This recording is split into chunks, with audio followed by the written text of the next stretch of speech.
Hey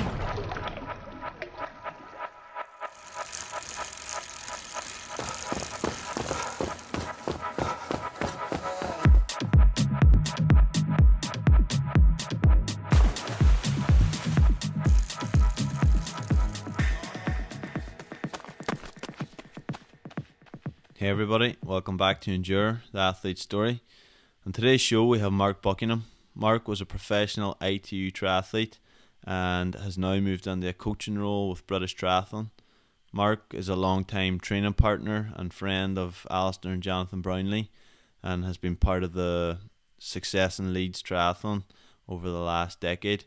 In this episode, Mark tells us about his journey in sport and how he started as a runner, had a scholarship in the US for running, and then as he moved back home got into the elite triathlon program at the time that was bringing runners into triathlon. And he tells his journey about learning the trade of triathlon and the swimming and biking and putting it all together, from someone who came into it in later years. So really interesting chat with Mark. Great guy, and gives us his honest opinion and some great advice and coaching and training in there, and some insight into him and the Brownlees training regime and what works for them, and the simplicity but effectiveness of a good consistent training program. So I think everyone will learn a lot from listening to this, and it'll get you inspired and motivated for your own training. So I hope you enjoy it, and please leave a review. Leave us feedback on what you think of the show, what guests you enjoy, what guests you would like to hear on the show, and if you have any contact with them guests, put us in touch. We'd love to chat to them. This show is brought to you by EJX2 Coaching. I'm a triathlon coach with a background in sports science and provide triathlon coaching and lactate testing for anyone based in the northwest of Ireland. If it's something you'd be interested in, getting a chat about your training, maybe you have an event or a race coming up, I'd love to get a chat to you and help you out. So you can email me at ejx2coaching@hotmail.com, or you can drop us a message on Facebook or Instagram at ejx2coaching. So without further ado, let's get into the chat with Mark Buckingham. Cheers, enjoy. So Mark Buckingham, welcome to Endure, the Athlete Story. Thanks for coming on. How's things? Thanks for having me. Yeah, things are good. It's been a bit hectic with my role with British Triathlon in the run up to Olympic selections and stuff, and getting Leeds World Series out of the way and whatnot. The machine that is. But yeah, I'm currently at home in Leeds, and everything's good. The sun's shining. Good stuff. Better than we have here in Ireland. It's not raining, so that's a bonus, but it's cloudy. We had some good weather. Where in Ireland are you? I'm in Muff, Donegal, so okay. Just near Derry. You heard of Derry? So the northwest of Ireland. Nice training, right on the border. So good, best of both worlds of good training in Donegal, good roads, good open water, swimming in the sea and stuff. So it's a good place. Yeah, so I've been a few times. I've raced a few times, and I went and supported my missus Lucy and Alistair at Dunleary. Oh, very good. Yeah. Yeah, and actually I met Lucy in Limerick. All right. Very good. So yeah, that's where it started over a decade ago. So good stuff. Yeah. Just at a race, because did they have like a duathlon in Limerick? That's European, it. Yeah, it was at European duathlons. Yeah. Oh, very good. Yeah, we were kind of like, we were both training in Loughborough, but on different squads. Didn't really know each other, and kind of met there, and the rest is history, as they say. Cool. And so yeah, I think she was like, I was in good nick at that champs, but in my classic duathlon fashion, something went wrong, and I think I got a puncture. I went over the blue carpet, and one of the tacks that they put attached the mat down to the road, like went straight through my tire with a lap to go. I was like, Nightmare. And so like there was her and God and Benson pretty much near the wheel station watching my my race go to shit, as I would say. So. And just for anyone listening that probably isn't aware, Lucy's your girlfriend. She's a professional triathlete also, Yeah. and quite successful, done quite well. She had a race recently, second was it in Poland? Yeah. She raced at the weekend in Poland, was second there, and the week before in Eton Dorney. Good stuff. Yeah, so she's going all right. Yeah. Moved to more longer distance. Is she away from the ITU scene? Yeah. She took that decision about 2 years ago to step away from the short stuff. Yeah, she just thought it was the right time in her career to go long, as I say. She's got quite good, obviously she's known for a swim, but her bike's pretty solid as well. Yeah. And so that helps in the long distance stuff. So yeah, she did a year with Mark Pierce coaching her.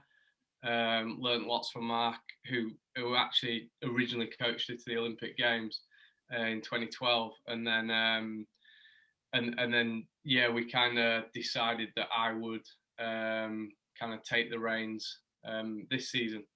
Cool. How's that going? Yeah, I mean, it's going all right. It was always something that we said, like, it's an absolute no-no, like, yeah, because she can't escape it. But I think she kind of we both got to the point where 90% of the training she does, she kind of knows what she needs to do. So it's only really getting a bit of periodization, maybe planning specific races, and then a few key sessions that's, worth considering. And we've got a real good team around us in Leeds as well that kind of tap into that from like the swimming stuff and other training partners. So yeah, it was hard because we know so many people that do it. Like and that athlete coach thing, when you sort of partners at the same time, it's obviously it throws up like a fair few things, but she's fairly chilled, so it's that's good. Yeah, so far it's so good. Yeah, I think it can be sometimes like in that situation, maybe too close to home, and just when are you coach and when are you just there for support emotionally or whatever. So, but I think if you get it right, like you said there, and you have a good relationship, then it actually is better because you can understand her more than a coach online or someone just sending sessions. So you can see daily the mood, the fatigue levels, and adjust from that. So there's that constant like feedback. Do you as a coach, and then you back to her as the athlete. So hopefully it goes well for you. Yeah, well, we'll see. So far so good. So we'll just keep plugging away. Good stuff. So Mark, if you just go back and tell us like how you got into sport in general as a kid growing up, was it something you always played and enjoyed? Yeah, I grew up in Huddersfield, which is maybe like 30-40 minutes from Leeds, and I was lucky enough to the street we lived on was like 800 meters away from my running club, Home Firth Harriers.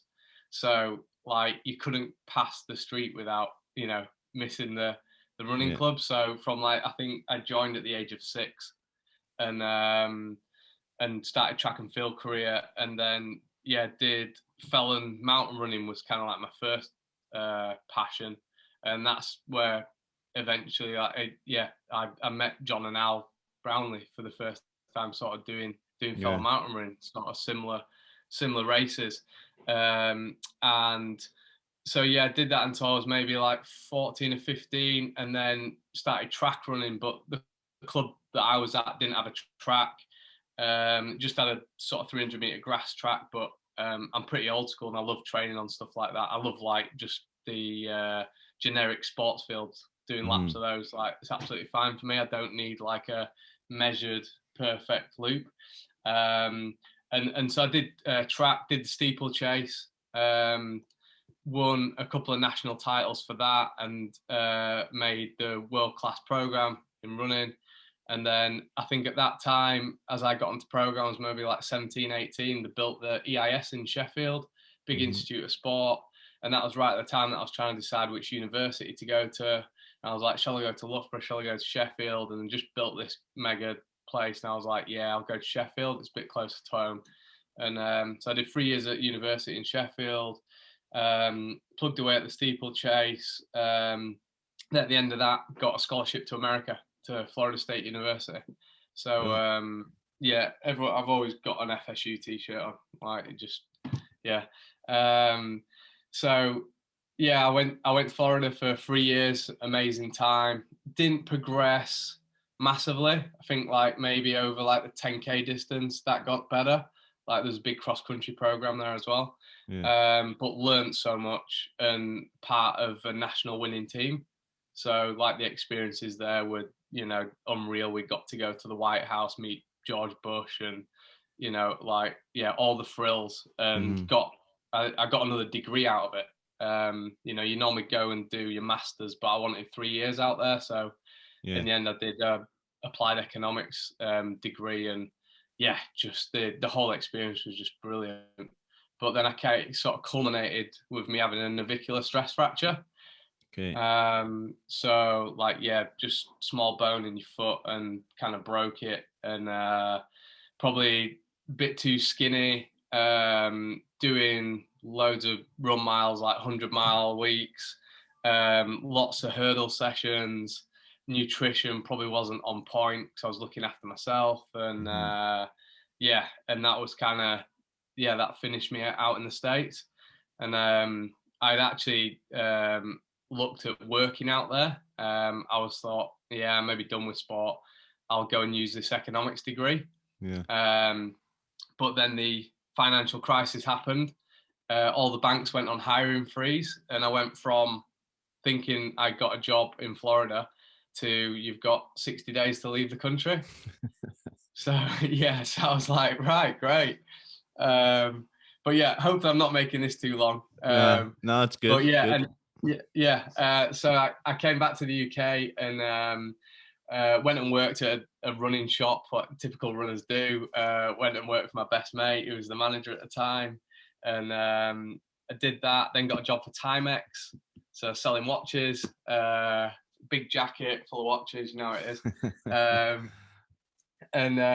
Did that for a couple of years. And then I got a real good physio, Alison Rose, who's actually a lot of the athletes in Leeds use as their physio. She was like Jess Ennis's physio, Kelly Holmes's physio. So it's a big name. And I got my navicular stress fracture on the same foot on the same weekend that Jess Ennis did in the run up to Beijing Olympics. So at the time, she was like, right, I can see you hate aqua jogging, bucko. Go get yourself a bike. So I went and bought a road bike and just kind of went 20 miles in one direction, turned around 20 miles back, and kind of did that every day, just trying to beat yesterday's time. And I was like, I quite enjoy this. And so looked up, there's a, prestigious cycling club in Huddersfield Star Wheelers. I'll go and see if I can go for a ride with them. Within 10 days, they were making me do a chain gang. Within 30 days, they were renting me into races. They were just like brilliant, couldn't have been any more like helpful, and came at the right time. And so I did basically 18 months of pretty full on bike racing. Went from fourth cat to first cat, and just loved the whole experience. And so at the end of that, and I was still working for Timex at the time, I kind of put the two together and did a duathlon. And I was down at Presswell doing the British Champs. So I asked my boss, because I was working at the NEC that day in Birmingham for Timex, can I leave this afternoon? There's a duathlon that I want to do. And so the boss gave me the time off work, went and did it, came third behind Tim Don and Will Clark.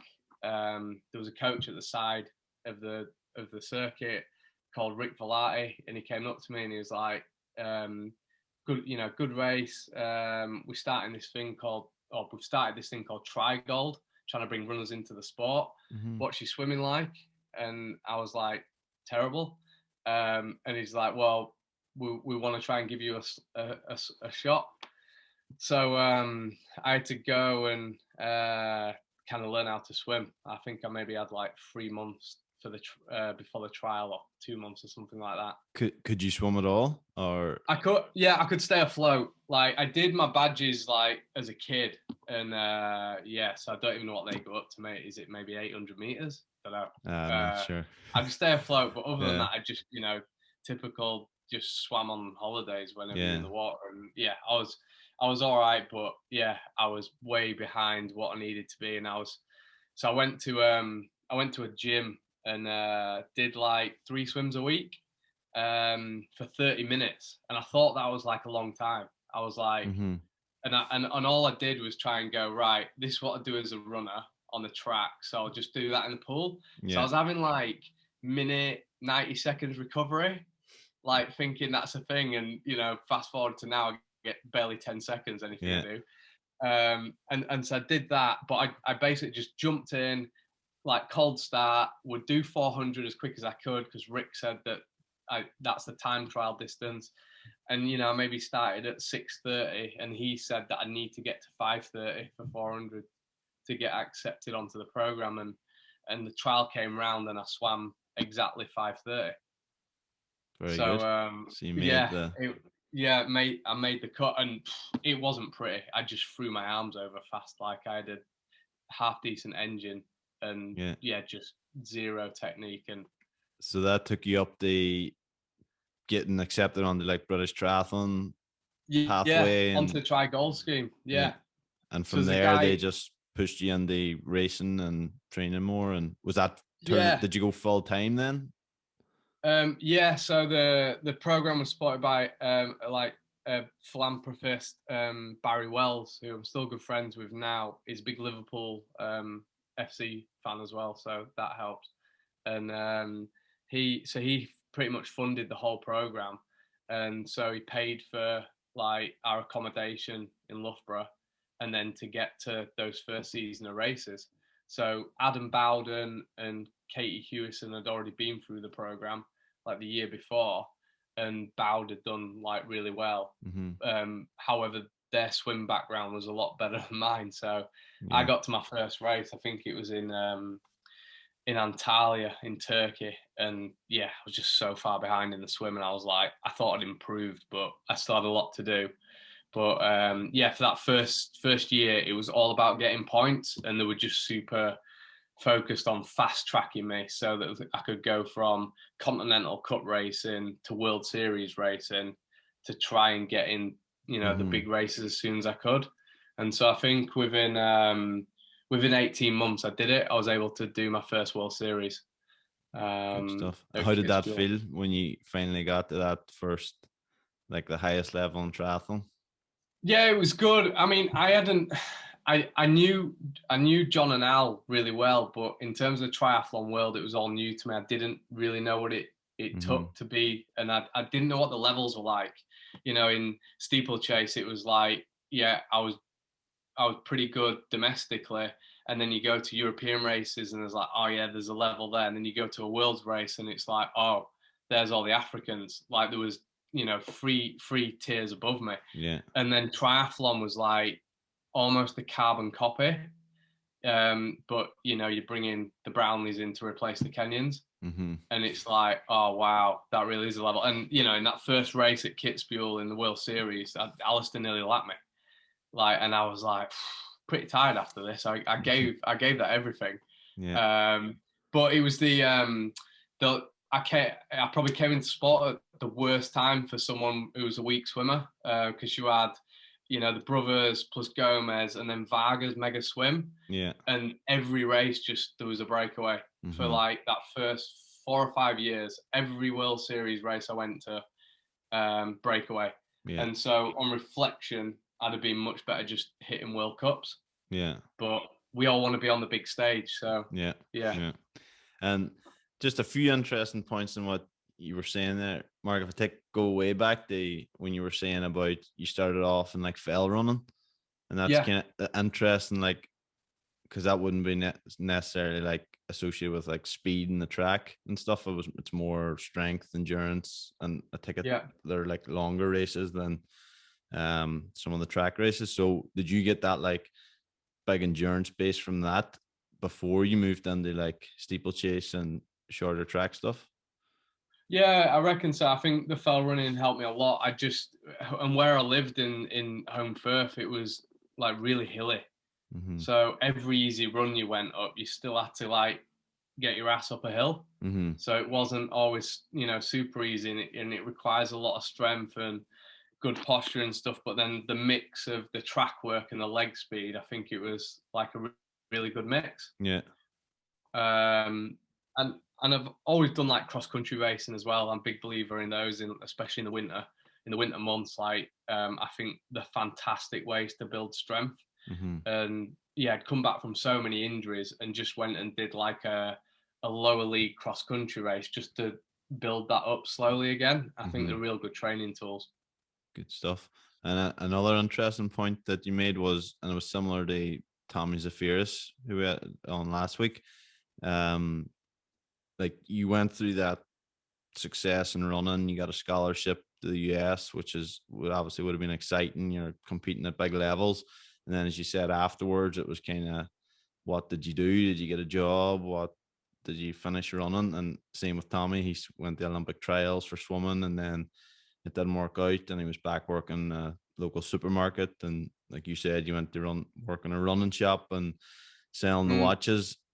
Like that adversity and that, like, oh, maybe this athletic career is over, but then they keep going, and like maybe the enjoyment took you through or to that next stage of then you were suddenly a professional triathlete. And a long-winded way of saying this, I think nowadays maybe it's probably like encouragement for young athletes, I think, because it's not like instant. There is the cases of Alex Yee, Blumenfeld, Gustav Fieden, very young, successful, but it's still possible to be like fairly good, and you might have to have a part-time job or do something at the same time, and then you're still going to be able to get good if you just stick at it. What's your thoughts on Yeah, that? yeah, definitely. I think sometimes taking a step away from the sport's not always a bad thing as well, because I kind of saw like the other side, and I was a bit like, oh yeah, I had it pretty good as a full-time athlete for sure. Yeah. But also like that day-to-day drive, when that's taken away and you don't have a goal, and work is just your life. I think that becomes quite hard. But yeah, for me, yeah, I worked for 2.5 years or whatever outside of sport, and it probably didn't fulfill me half as much as sport did. And I think it was just the one that I knew I had it in my body still, so I was actually still capable of, give me 6 weeks and I can get in real good shape. My body will let me. But also like I just wanted to win stuff. Like I think that was like a big thing for me. And even when I was cycling and I was getting in those early races and it was like a regional A race or something, again, like there's 3 or 4 levels above me in cycling to get to the Tour de France, but that race it was all about the win, and it was really motivating and got me out of bed. My routine to ride to the bike shop, I could drive to the bike shop if I wanted, but I chose to ride there.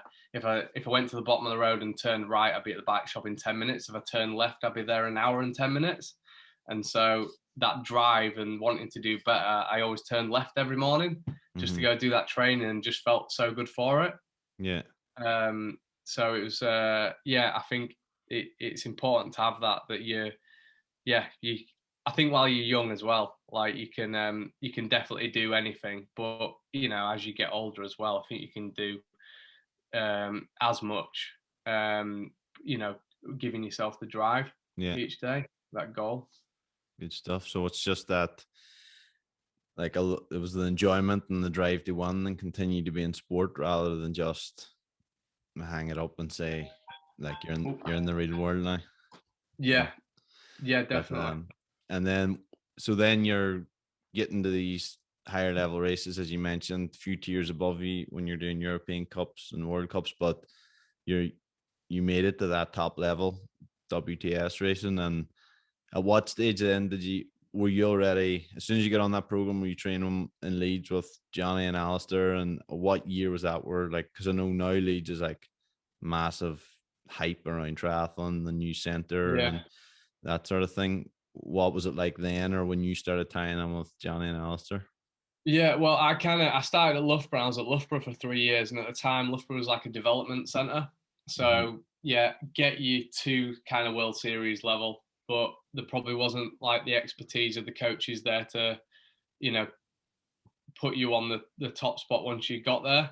Mm-hmm. Leeds was where it was happening in terms of it had all the best athletes on program there pretty much, and they were all like performing on a world stage almost on a weekly basis. Mm-hmm. So I think like Loughborough was great for me at the start, and it was definitely the best place for me to go because I needed to learn the craft and learn the sport. But I in 2011 I went to an altitude camp. Rick, who was my coach at the time, he said, "Yeah, take every opportunity to learn because you need to learn quick, Bucko." You know, I came into sport when I was 25, so Mm-hmm. the clock was kind of ticking, and so I went away with the lads to St. Moritz and spent 3 or 4 weeks there training with them and just did everything they did. And I was like, wow, like this system like really works. It makes sense. It's pretty simple, but it's Mm-hmm. really effective.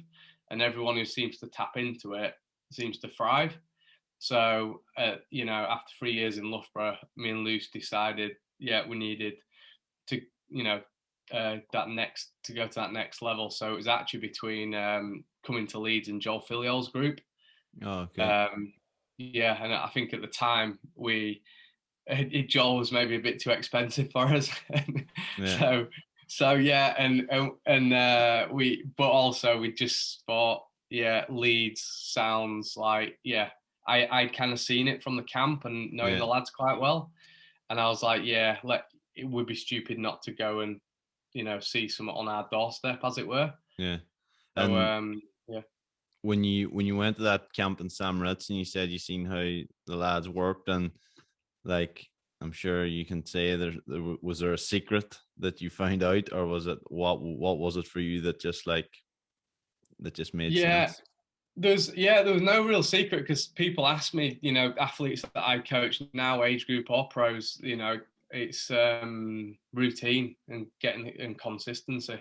Like the routine, what I've seen John and Al do for the last decade, week to week, doesn't change. Mm-hmm. Like in season, off season, it's pretty much carbon copy of each other, and then they get really good at that in that routine. Mm-hmm. And so that's how I start with most age group athletes that I coach. I'll say, right, let's create that weekly routine. And some people it's really difficult if they're working shifts and things like that. Yeah. You've got to, but if you can, for a lot of guys that I do coach, can get into that Monday to Sunday, they can have the same rest day. They can do the gym on certain days each week. Hard session that day. That's always an easy day. Long run on a Sunday. Like it's and then let's refine that.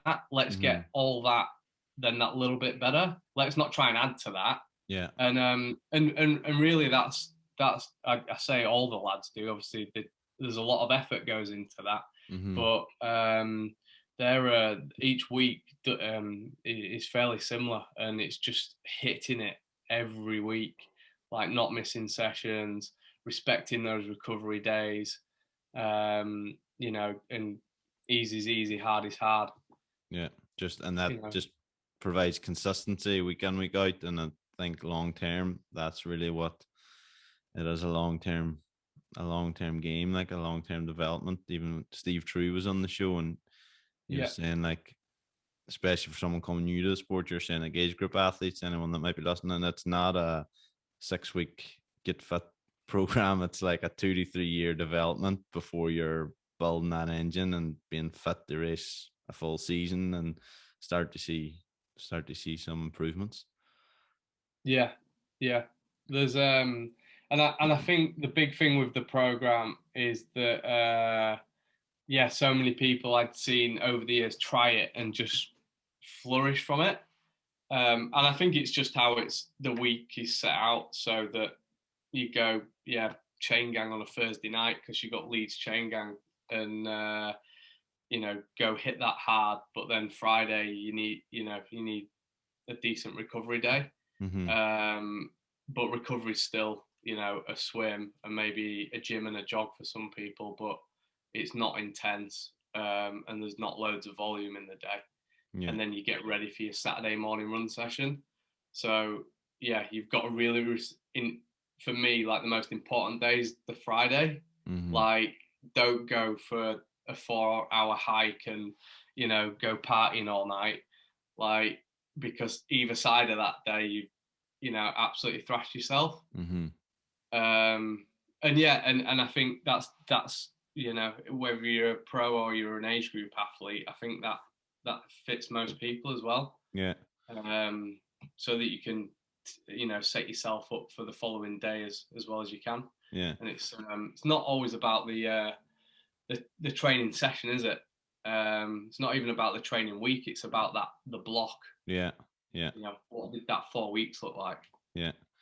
When you were in that, like in the thick of it, training with Johnny, Alistair, and whoever else that might have been in that group, are you all doing the same thing, or were you doing like, I need to do more of this, or this doesn't suit me, so I do less of that? Did you tailor it in any way to yourself, or was it majority just the same? Yeah, it was really similar. It was more how it looks for me within that session. So if we did like a typical threshold swim session on a Thursday, then I'd try and get closer to them on times because they're not going full whack. Mm-hmm. They're going threshold. Mm-hmm. And then I'd like, I can actually get a bit close to them. I'm only like 4 seconds per 100 behind them. And I was like, well, you dumbass, you're not swimming threshold. That's why. Yeah. Like, and it was little things like that take so long to understand, to learn, but then also to implement, because you always just get caught on wanting to race. It's that typical lad mentality of just, you just want to be the fastest there and don't want to get dropped. So there was little things like that. A bit of the volume I had to cut down. I couldn't run as far as they do.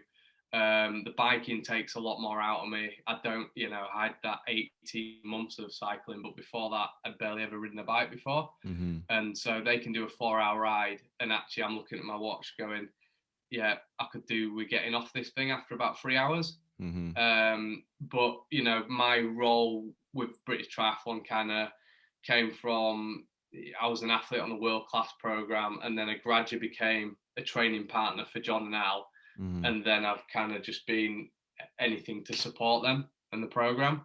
Mm-hmm. So at some point it was about me, and I could tailor everything to then just get your head kicked in and keep them happy.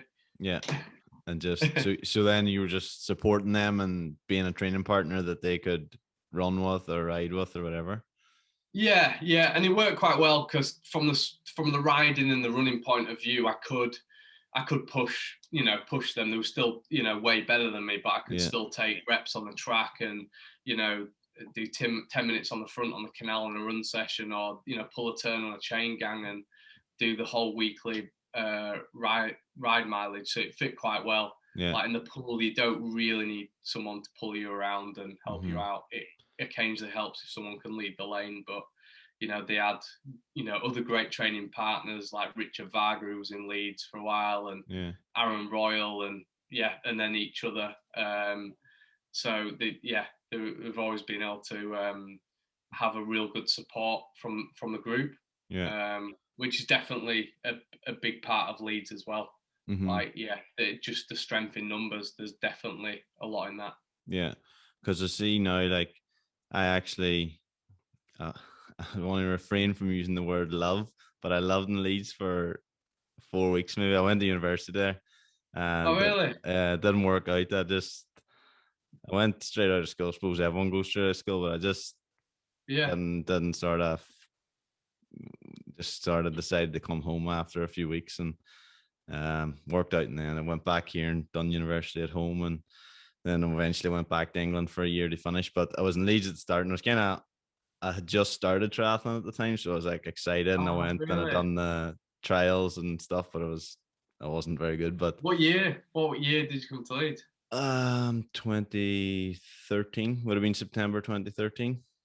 Okay, we kind of came to check it out in like October that year, and So then committed to it in the January. yeah, so like I think Jack Maitland was like the coach in I was at Leeds. What's it called now? Leeds Beckett or Leeds? Leeds Beckett now. So it was Leeds I Met. guess you can't need it back then, but yeah. It was Leeds Met or something. I think when I Or was there. Leeds Met, and then Leeds Beckett. So he was the coach up there, and we done the trials and stuff. But it was just exciting. Like, and then since then, I have a cousin that's went there, and she done triathlon, and then a few of the Irish guys, James Walton and Darren Dummer over there, and you see what like they were doing, and it's just growing and growing. And then that Brownlee Centre, and it's just got massive now that it's just like a hotspot for triathlon. And have you noticed that living through that over the years? Yeah, definitely. I think, well, obviously the successes of John and Al in 2012 helped it massively and put triathlon kind of on the map and Leeds on the map. And but I think you touched on the universities. That's helped a lot as well, and that's what I'm sort of realizing with a lot of students that let's say you're a 16, 17-year-old and you're not massive on the academic front, there's still options for you in Leeds. It's not just one university. I think there's like 3 universities here with Trinity as well. So there's loads of options academically that then you can still be a part of one of the best triathlon centres here. Yeah. And I don't think it would be the same if there was just like Leeds Uni here, let's say, with demanding straight A's or whatever. It'd be quite hard. We'd miss quite a few athletes from that, because I did quite a lot of research on this that I've always kind of said if I had my time again, I won't go to university. I'd go do an apprenticeship, because I don't agree with spending that kind of money. As well. Yeah, I have a few younger cousins that have decided to like do apprenticeship rather than university, and then they're like making they have a job and making loads of money, and you're like paying off student loans 5-6 years later. Well, so I know but it's hard one. It's hard for me to kind of encourage athletes to do that as well, coming to Leeds, because we've got such a good partnership with the universities, as do Luff Browns. So the last thing they want is loads of people doing apprenticeships. But I think there is a way to kind of do one as part of your university as well, and it works out that you get paid to go and work, and the tuition's a lot lower. But anyway, I think that has got a lot to do with Leeds. That it can either get a straight A student or one who just wants to do kind of like an entry level course. But that person could be the next Olympic champion. Yeah. And so that help opens a lot of doors, and I think that's why Leeds is so good. But it's also like the terrain and like the culture within the city and the triathlon that I think help it as well. Like my biking really needed to improve at that point in sort of 2013, 2014, and I came here and like there was a proper cycling culture. Like you'd go out on chain gang and there'd be 70 guys there or girls waiting to do the chain gang, and then on a weekend like the back road to the Dales is just like heaving full of cyclists, and you're like it's a lot easier to go and ride 4 hours, amazing cast stops and stuff like that, whereas I think like at the time in Loughborough, I think I'd done maybe like, I was there 3 years, I maybe done single figures of cast stops. So and I know some people that like doing cast stops and they'll plow on through, but it's our routines: ride for 2.5 hours, go and have a cast stop for 20 or 30 minutes, and then make it up to 4 hours. And I'd really struggled to do that in Loughborough, just like 4 hours straight. So I think the culture of the cycling like helped a lot as well. I think that helps a lot with what you were saying earlier of keeping that just consistency of training, high volume, where it's not like sometimes you see like people on social media and stuff, and it's kind of like when everything's done like turbos and the numbers, it's more the Ironman people, isn't it? That kind of like everything's like on turbo and numbers, and it's like refreshing just to go out and a 3 or 4 hour ride and stop for a coffee and it's just in hills and cycle past the beach or whatever. To me, that's more enjoyable and easier way to put in 4 hours, and you can still get a Yeah, good benefit from it, rather than like everything being numbers and on the turbo yeah, for or sure. stuff like that. So Yeah, well, that kind of taught me as well. Like, Loughborough at the time was quite science based, mm-hmm, and everything you were doing. I was riding power meters and GPS watches, and then I came to Leeds, and the guys that I was around had nothing. mm-hmm, You know, whether it were like a 60-minute run or 70, like, yeah, it didn't matter. Like, it's zone two, it's easy, it's aerobic. mm-hmm. Like, and I think that, yeah, but it kind of, I still won't say that that model fits for everyone, because some people really do like the numbers. That, Yeah. you go back to what gets you out of bed, like, and what motivates you. Some people like that, like, and Mm-hmm. you've got, and that, I think that's what age group coaching over the years has taught me, that there's probably an equal share of people out there who want to see that power number and want Mm-hmm. to see, like, go on Strava after a ride. And just because I'm not into that doesn't mean that others aren't. It's only when it becomes a stress that I think you've Yeah. got to acknowledge it Yeah. and talk about it. Athlete to coach. Like, why are you looking at your watch every 30 seconds on an easy run? Yeah. Like, that's not good. Yeah. Like, it just Definitely. can't be. It can't be a positive thing. I That. think, as you say, it's whatever like you prefer. And as was I saying there, I enjoy just going out and riding for a few hours and having a bit of fun. But then I also, like, I done a sports science degree and enjoy science and enjoy listening to scientists and like what the Norwegians do with lactate, and I do some lactate tests and I enjoy all that. But as you Oh say, wow, cool. on an easy ride or an easy run, I'm not looking. I like recording it because I like to just look after and say that I ran Yeah, so many miles or whatever. But it's finding that balance, and I think like for me, I'm just naturally the way I am. I'm not overly obsessed with the numbers, but I enjoy seeing the numbers and I enjoy doing it right. If it is a numbers type session, like trying to hit a pace in the pool or trying to hit a pace in the run, I do enjoy like seeing the numbers, but I'm not like a slave to the numbers as well. I'd say I'm like 80% like going off feel and RP, and then yeah. keep an eye on heart rate, keep an eye on power and stuff like that. So I think it's whatever works for different people. And Yeah, if I you, think it's about the balance, isn't it? And it mm-hmm, sounds like you've got quite a good balance there as well. mm, It's not too intense, and because you hear yeah, like people say like on easy rides, put the Garmin in the back pocket and stuff. I was like, nah, I want to see, I still want to see it on an easy ride because I want to make sure yeah, I'm not going too hard either, like and stuff. But I yeah, just, I don't pay over attention to the watch, or I don't be like held to the watch. I just, yeah, for sure. but I do enjoy seeing it afterwards. Um, Yeah. but on another note, just want to say about Leeds, I done the first week. The highlight of me, the highlight of going to Leeds was I think it was the first year that the Brownlee race up in something Abbey. Is it?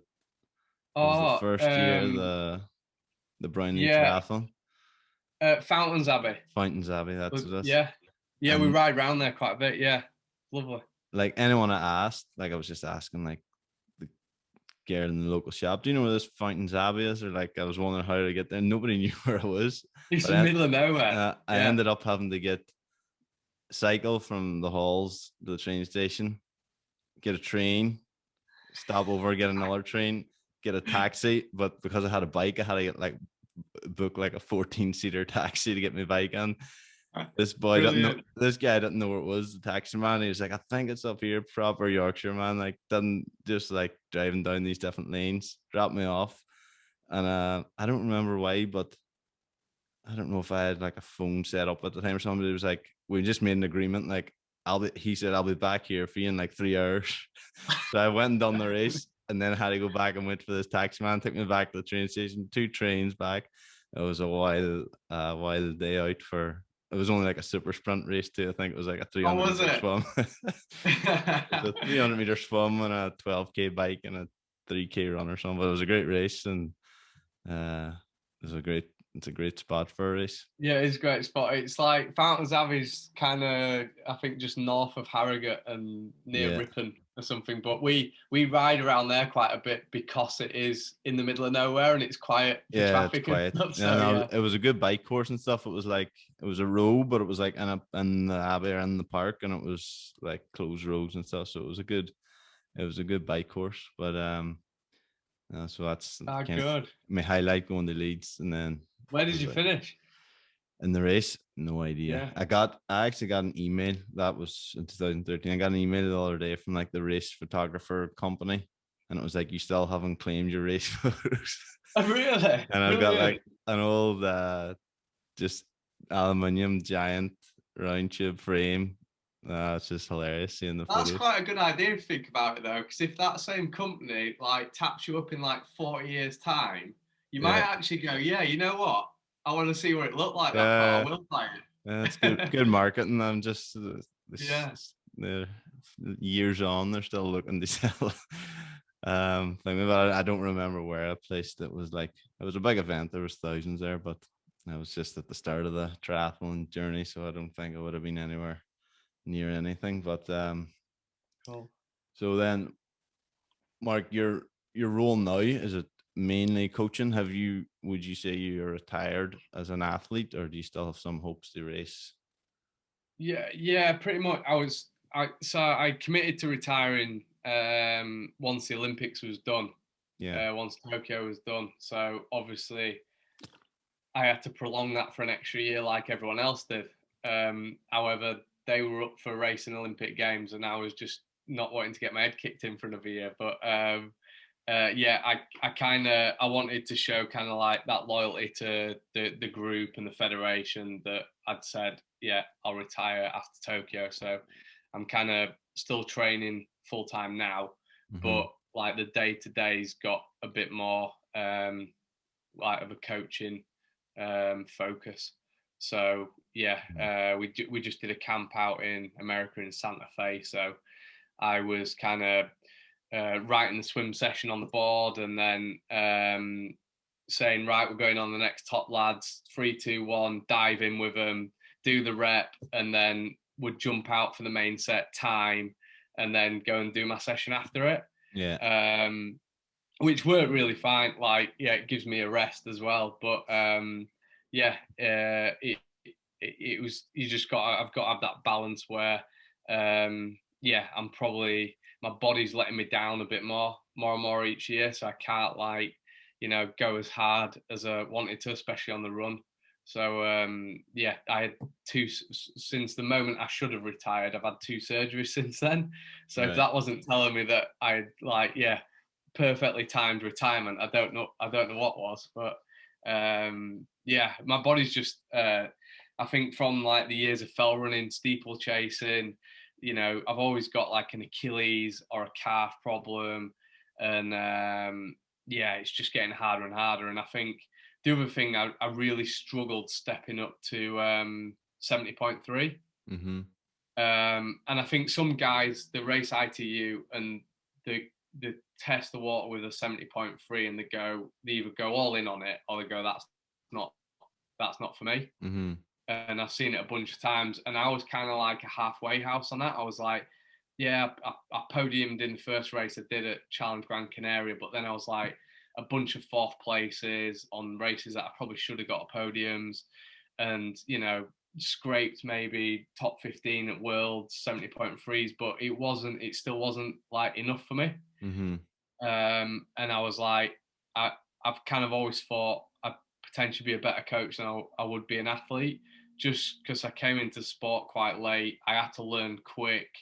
There's loads of that knowledge I can share with others. But then ultimately my engine was never that good for top level world series racing Mm-hmm. or 70.3 racing, and I knew that from kind of a year in training with John and Al. I was like, I'm doing all their training, giving it everything, and I'm still coming up short. I don't know if it's the years that they had over me, or the actual physiology, but Mm-hmm. I think a lot of it, it's a bit of a taboo to talk about. When you see an athlete that's maybe is training at a high level and putting everything into it, but maybe not getting the results and they're not quite achieving what they want to achieve, it's like, well, the physiology does play a part of that. And yeah, and so it's a good discussion point with some people, because some people will believe that anyone can achieve anything, and I think it's worth having that mentality in life for sure. So we do nothing, of course, but it's also important to be a realist as well. And I was just like, yeah, I'm not going to win World 70.3s. At best, I might come 10th. But then someone might have said, nah, Bucko, if you do your own thing and focus on this, that you could do it. And I'm still a bit like, I don't think I've got that gear. It's really really interesting you say that, because it's actually a question I have written down.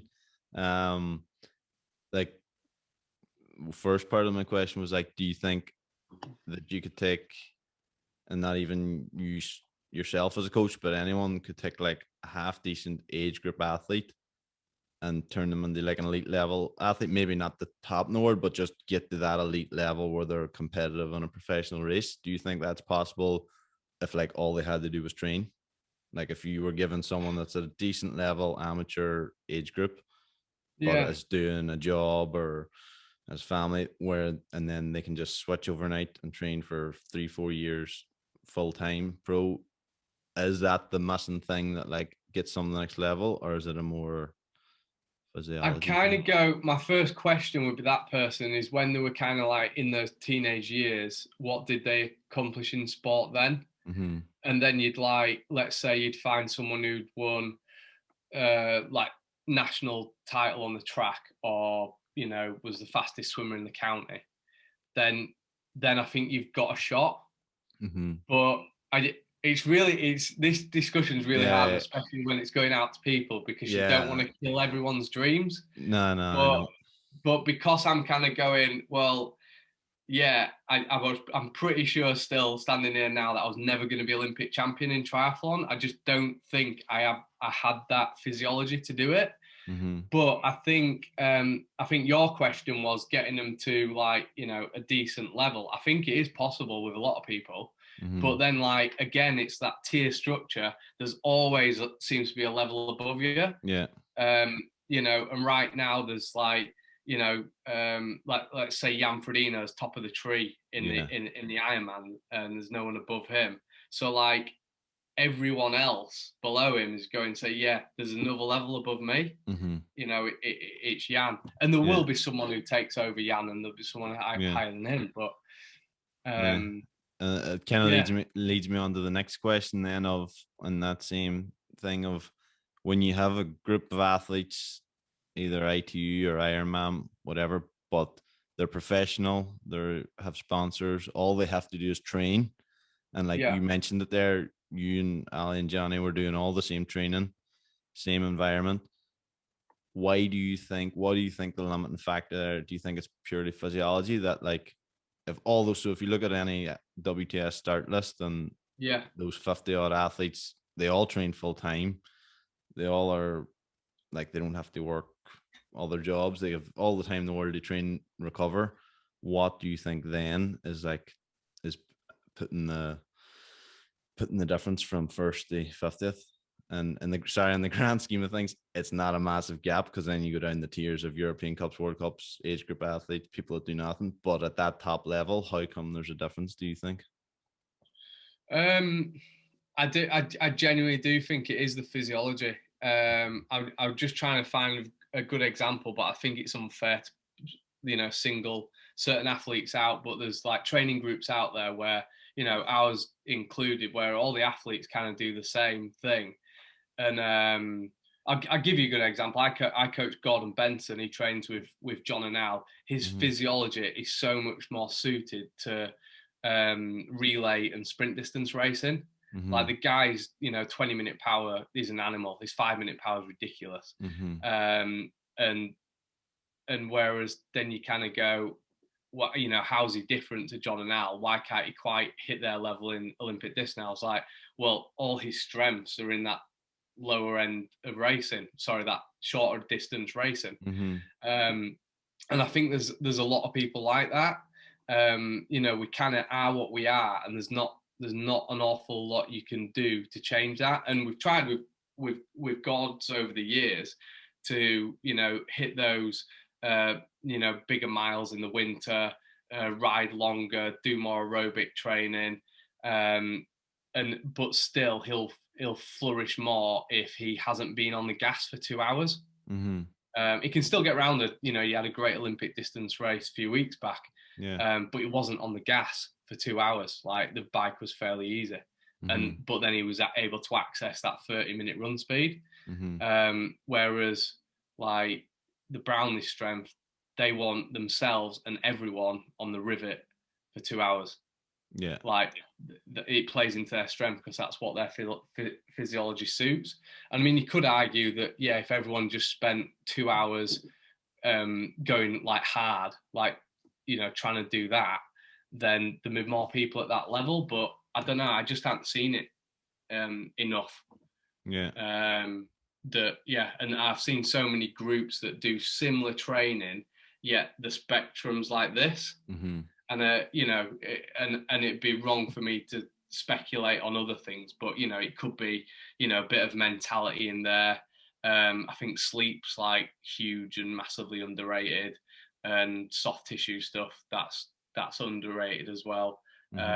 People obviously doing that better than others. Getting massage 3 times a week instead of 3 times a year, and sleeping 9 hours every day instead of 1 9-hour a week, and then the rest at 6. Like, I think there's the stuff there, but when you're in a camp environment and you're training with people day in day out, and you're kind of doing everything your coach said, but that coach has prescribed a similar thing to everyone else, yet you're not quite getting the same results as it's, for me, it's got to be physiology. I mean, there were so many times I was like, right, Bucko, you're on a 4-week altitude camp here, get your head down, do everything you can right. And I was like, I'm still 5 seconds 100 slower than in the pool. There's nothing there that I can bring in. And I've got like tiny paddles as hands, the world's smallest hands. I don't have a massive lever. Whenever you see Richard Varga, he's always checking out how long there to there is. Elbow to fingertip, he'd be like, oh, good lever, and he'd be like, oh shit, lever, Bucko. And that's all physiology. I can't do anything about it. I've got a rounded kyphotic back, which makes my hips sink more. So all those things involved in the running, in the cycling, in the swimming, that are not helping me. And then I'm 5'9.5", so I don't have mega lever for the bikes. That's why I struggle TT wise.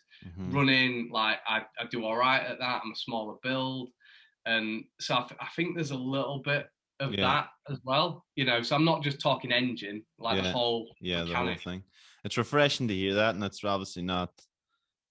It's not easy, I'm sure, for you to say, to admit that thing, but I think you're doing it in a positive way. It's not like, per me, I've got short levers, so I'm not going to be good at swimming. It's just a reality that's what it is, and you're sort of accept that. And once you've accepted that as well, I think it's a lot easier to move forward. It's play with the cards that you dealt. Yeah. How else can you get that next level? Yeah. Maybe and, it's so for me, I couldn't have a long stroke in the pool. I had to have a short, choppy stroke, high turnover. I had to be better tactically. I had to move through packs. I had to be on feet. When I was struggling on the bike, I had to suck that wheel so hard, and all those little things that you can throw into the mix to kind of suit you and your physiology and your style of racing. It was seldom that I could smash myself the whole bike ride, the whole 40k, and then execute a good 10k off it. So I had to float to the back of the pack and be a passenger. And certain athletes that I see now will encourage that in racing, play to your strengths. If you're an Uber biker, well, get on the bike and ride really hard and put everyone under pressure. But then equally, those that are weaker on the bike, be a passenger, but sit 6th wheel. don't sit last man getting all the elastic. Sit, at the place where you don't have to pull a turn, but that you can go as easy as you can in and out of corners. Mm-hmm. And yeah, I think once you've got that reality, it's a lot easier, especially in the pro side of things, to move forward. Yeah. But also, I'm always a bit like with the age group athletes that I coach, if they kind of say, I want to win this race and then I want to be a pro, and that I'm like, I'm not going to take that, away from them. I'm not going to kill the dreams if that's what gets them out of bed. Mm-hmm. But I think with a lot of pro athletes that are starting at European and like World Cup level, you've got to be like realistic with them. It's like, okay, let's nail a top 10 in a World Cup first, and then we'll talk about World Series. You have to go the steps in the process of, like, it's good to have a dream that you want to be in the World Series or you want to be in Olympics, but there's steps to get there, and I suppose that's the road you have to take. And take them steps. Definitely. But I don't. Still that I'm not necessarily saying that's the right way to do it. That's just my opinion of kind of philosophy on it. Mm-hmm. Like not optimist, not pessimist, just realist. Yeah. Has your philosophy changed and overall, like, for your philosophy for triathlon training changed as an athlete to a coach? Maybe a little bit. I think I reflect more. I did a real good athlete to coach course with UK Sport a couple of years ago, and they were kind of like, Bucko, you do zero reflection, and I'm like, yeah, probably don't. Like, I maybe used to mull over races a little bit, but then from a coaching point of view, I probably didn't go away going like, how could I have been better on that day? How could I have executed better? How can I add value to an athlete every day and not just turn up holding a stopwatch? So I think that's changed over time to the point where I think that is my philosophy now in coaching anyway, that I just want to add value to an athlete each and every day. So like, how can I make that session better? How can I, make the environment better and the culture? I think that's all real important, which was probably, as an athlete, totally overlooked. You just kind of, right, what time did I swim for 100 meters? That's all I want to know. I'm not bothered about the fluffy clouds and stuff, but I think all that's kind of way more important than I ever realized. Yeah, cool. And if I don't want to take up too much more of your time, but if you have time, a few quick fire questions for you. Yeah, go for it. So let's see. Favorite training session of all time? I would go with Leeds Chain Gang. So is that any organization, or is it just ride hard and drop as many people as you can? Yeah, well, yeah, kind of. It just turns into a World Champs every Thursday night. Actually, Tuesday night's the World Champs now. But yeah, it's brilliant. It's just like, no one owns it. Anyone can do it, and you just turn up at Lawnswood, just at the bottom of the road opposite the Brownlee Centre, and at 6:30 on a Tuesday and Thursday, and go really hard for an hour, and just do through and off. No one really attacks until you come up the Chevin at the end, which is like 3K long, 4 or 5 minutes long, and it's just a steady through and off. And if your legs are knackered, you just go sort of sit on the back and get pulled along. But, and that can have anyone from the likes of yourselves, pro triathletes, pro cyclists, the local cyclists, just anyone. I mean, definitely come over and do it. Yeah, you'll soon know where your level is on that thing. We always say, if you can get around Chain Gang pulling, then you can get around any triathlon race. I'll try. If I'm ever needs, I'll do it. But I don't know how long I'll last. I don't think I'll last an hour. Least favorite training session? Probably anything swim related. I still struggle with the swimming. I'm not afraid to admit it. So it'd be just like a long 800 meter reps in the pool, in a short course pool. Yeah, not my idea of fun. And favorite training location anywhere in the world? Yeah, probably St. Moritz. I don't think it gets much better. The riding and the running is just unreal, like really nice. Yeah, but it's so expensive. I've never trained there, but I was there once just as like a day trip. We were staying in Italy and we went up for the day. It's a nice place, like the loop around the lake and the track and stuff. Looks like a really good training location. Immense. Yeah, I mean, I guess for the listeners, a cheaper option would be like the south of Spain. We go there every winter as well. Flying to Alicante on a 30 quid flight, and you've got all the best cyclists in the world there. They're all kind of pretty much based in Calpe, just down the road. So that's really nice and mountainous where you want it to be, and some flat riding and pools and stuff. So you say Spain as well. It's just out on the bike. It's cheap coffee, €1 coffee, some lunch, like a couple of euro. It's hard to beat. Bocadilla halfway, yeah. That's it. Okay, so male and female Olympic podium, Tokyo 2021. Oh, great question. Your predictions? I'll go start with the women. I think there'll be a break, so I'll go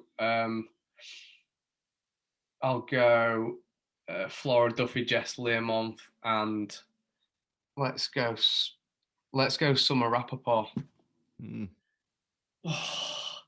I might change that for Kingma. I don't know. I'm trying to work out if Summer Rappaport's going to stay on the bike. Yeah, I think it's going to be interesting. Yeah, I'll throw Kingma in there as well. But you're saying Flora Duffy for the one? Yeah, I think so. Based on Lee's performance, yeah. Mm-hmm. She's going to be hard to beat if she makes the swim. Mm-hmm. Yeah, men. I think the girls is a lot more likely to split up than the men's. Yeah. So, what do you think for the men? I'll go in the men's. I was watching Jake Birtwistle at Leeds, but he didn't go well, and I would have said him before for a win. Mm-hmm. But given he didn't go super well at Leeds, I've got to go Johnny. Let me go Johnny, Alex Yee, and Tyler Mistletoe. Yeah. Yeah. I think Tyler's pretty good, and he's really good in the heat, and he's done the same prep, it seems, that he did before the test event that went well as well. So he raced well in Mexico there, so yeah. Be interesting. Both races are going to be really, really interesting. I think it's kind of Flora's pretty dominant, but like you still have 5 or 6 other women there fighting for second, third, or even first, and then same in the men. I think there's potentially 6 or 7 men could win. Like when you they could. The men's massively changed. Like you can't discount the Norwegians, but it's just like we'll see what happens in the swim type thing. If someone pushes the swim on, it could expose like 1 or 2 of those. That might put Yella Gaines out the race, who normally runs one of the fastest times as well. And Martin Van Really could be a good shout. Yeah, swim, bike, and run. Is he? Yeah, definitely. Yeah, and a big the real deal, as I'll call him, not the meal deal. I'm a fan of Martin. Yeah, I think he could definitely be good, because if there's gonna be a break, he'll be in it as well. Mm-hmm. But it'd be really interesting. I think it'll be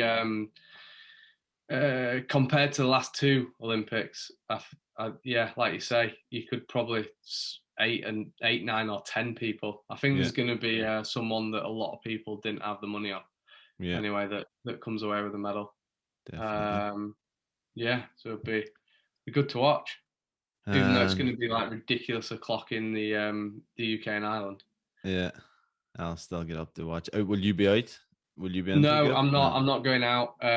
Yeah, so sort of Johnny's base in Leeds for the next few weeks. I'm just kind of supporting him with some of the heat prep that he's doing here, and then he'll go out to a holding camp and then on to Tokyo.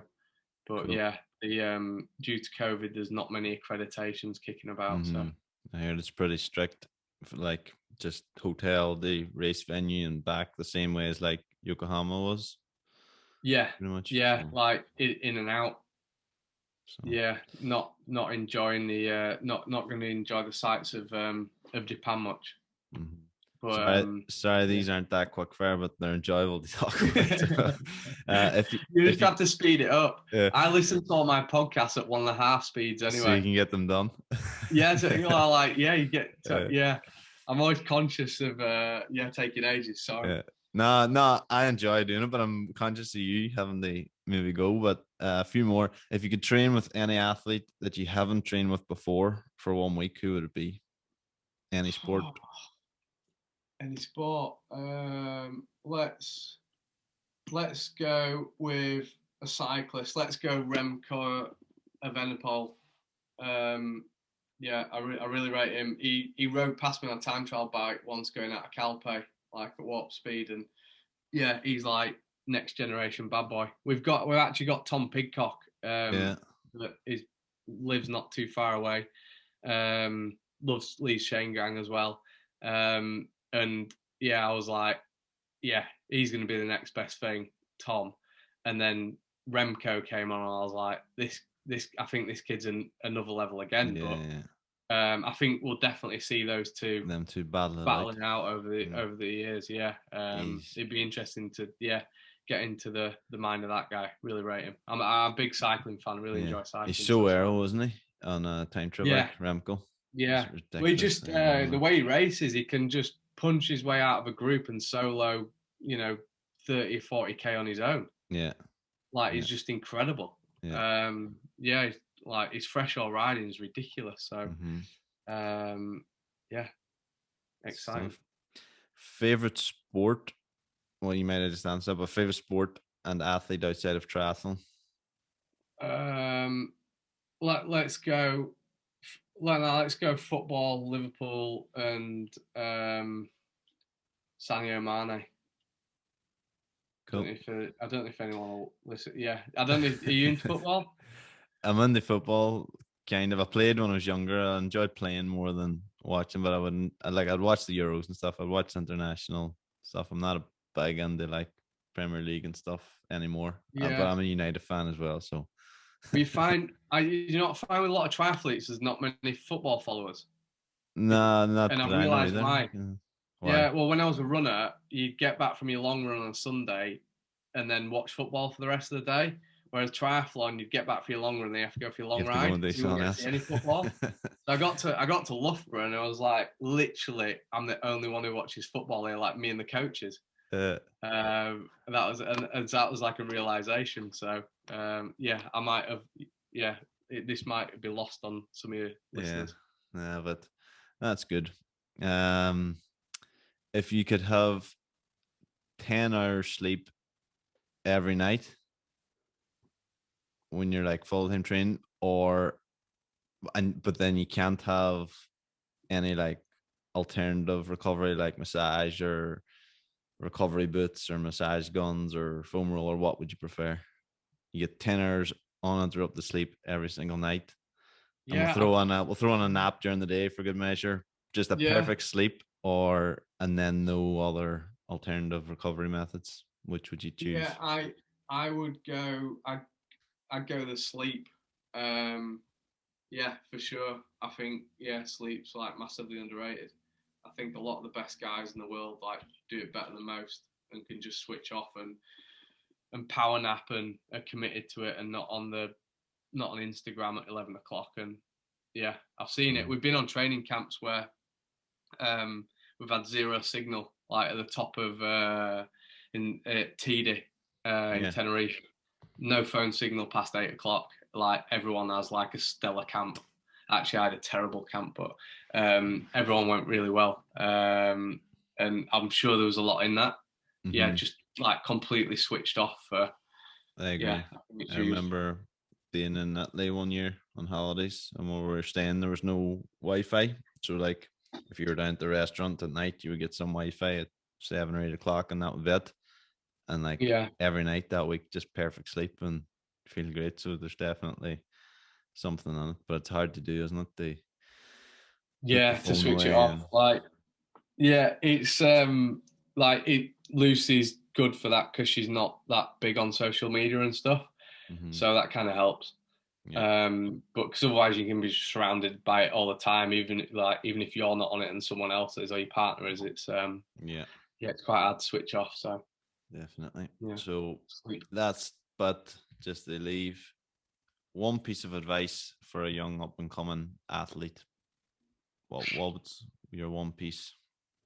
I think that maybe that initial point that I made about when that coach said to me, kind of in my junior days of triathlon, to go and see what like another group is doing, or go and see how to train differently, go learn Mm-hmm. something. So whether that's you're just going for a run on your own at the moment, maybe you want to check out a local run club or cycle club and find out they've got a mega chain gang going on. I keep pointing because it literally starts like Because I it's out don't there. live far away from it at all. Sorry. And I think go and try those like clubs out and teams or groups. We kind of everywhere we go, we kind of look on Strava and see who the local legends are, contact them, and then go for a ride with them. Mm-hmm. We literally just kind of did that in Santa Fe. We didn't really know the area that well, and tapped someone up and like took us on so many more rides that we wouldn't have known about. Yeah. So yeah, long story short, yeah, just go tap up other people to like train with and learn from. Cool. Good stuff. Mark, thanks a million for coming on. Some great advice, great stories in there, and it was great to hear your journey through sport and your coaching role now. And we wish you all the best for your future in coaching, and hope it goes well, and hope you continue success in that role as well. Yeah, well, thank you very much. Thanks for having me. I'll keep listening at 1.5 speed Good stuff. and rattle through them all. Brilliant. Good Thank stuff. you. Good man, Mark. Cheers.